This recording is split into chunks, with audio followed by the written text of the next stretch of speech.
Okay, so these are the tools that you're going to need for this. You're going to need a breaker bar, a key and a socket just to get your lug nuts off. You're going to be wearing safety glasses. You need some brake cleaner to clean out the brakes, and some brake fluid. Make sure you've got the right spec there for your vehicle, just to fill up your master cylinder afterwards. You are going to need a small box wrench to open up the bleeder valve. Mine is an 8mm.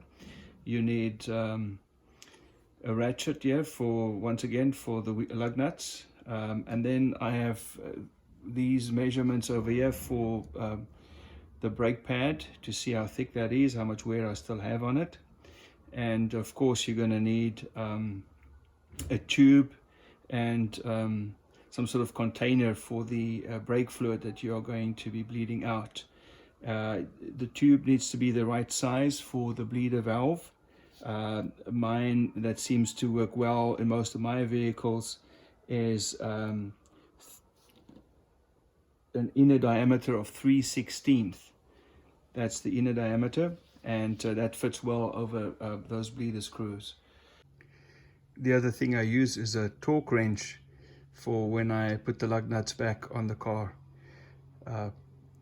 Some people can just do this by feel, which is okay, but for me, I prefer the torque wrench, and I know that I've torqued them to spec, and my wheels are not going to come off when I'm driving down the road. So today I'm going to be taking off these wheels to have a look at the brakes. I'm going to check the brakes out, make sure that they're wearing okay, and then I'm also going to bleed them. I know some people can do this with the wheels on, but I find it much easier to work with the wheels off, so I'll just do that. The first thing you want to do is make sure that your parking brake is on, and then you want to chock off your rear wheels so that the vehicle doesn't roll backwards. The next thing you want to do is crack open your lug nuts. Just use a breaker bar for that. Just get them loosened a little bit. Use a star pattern whenever you loosen them or when you put them back. Once you've cracked those lug nuts loose, it's time to jack up your vehicle. You only need to get it 1 or 2 inches above the ground.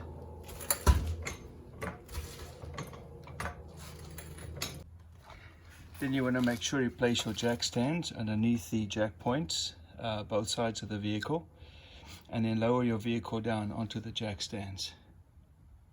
When you've got it lowered on the jack stands, just take your vehicle and rock it side to side. Make sure it's solid and it's stable for you to work. Now you can take off those front wheels, and these will normally just come off by hand, or otherwise you can just use a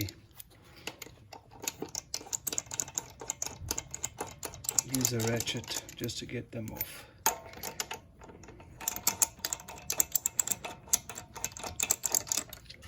Next thing you want to do is just spray it with some brake clean and just clear off any dust, brake dust that you will have in there.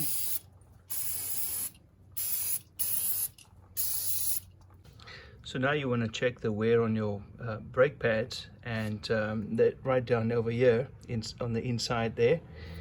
This is what you want to check, the depth there, or the amount of brake pad that you have left, and you can just measure that. This is a very easy tool to use that I use. When this goes in right there, you just find the size that fits right in. That's the one that fits in for me, and that's 8mm. So I can see I have 8mm of pad left. The green, of course, means that you're good to go.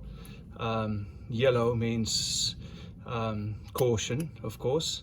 And then once you get to the red, and this is going to be 3mm and 2mm, then it's time for you to change out those pads. When it gets to 1 mil, you're on dangerous ground. So this is a very nice little system to use, but you can just measure that distance, you know, in another way, and then you can know what your pad is that you have left. Now, of course, this only showed us the pad on the outer side of the caliper.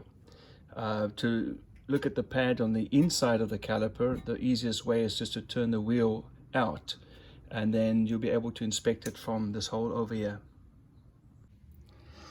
So when you look through this observation window here, you see that right there, what I'm pointing at, that is the backing plate of your caliper, and that is the actual brake pad that you have.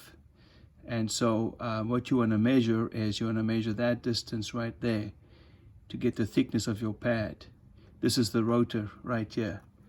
So to measure that, once again, I would use my little brake measuring tool, and it tells me that it's 8 mils, the same as the outside. And 8 mils is on both sides means there's even wear, and that's what I'm concerned about. You don't want inside or outside to be quite very different as they wear. And now that I know that both of them are good, I'm in the green, and that means that I'll have lots of braking life left on them. The next step that I'm going to do is I'm going to be bleeding the brakes over here.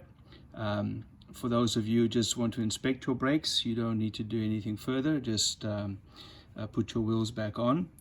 But if you want to bleed your brakes, then have a look, as you see that I'm going to be doing it over there.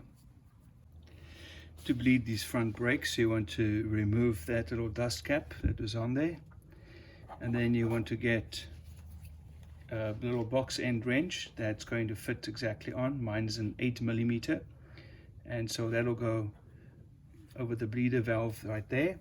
And then you want to get a tube that's going to fit pretty tightly over the bleeder nipple over there. This tube is going to be going into a canister where you'll be catching it, and you want to make sure that this tube is pointing upwards, because whatever air is going to come out there is going to rise up to the top as air normally does. Once there's no more air bubbles coming out like this, it's solid, you just tighten it, close it, not too hard because you can always strip this, but just close it nice and snug, and then you're done. So once you've got the air out of your brakes, you open the hood and you come to your master brake cylinder in front here. And what you want to do now is just top up the fluid that you've lost when you were bleeding.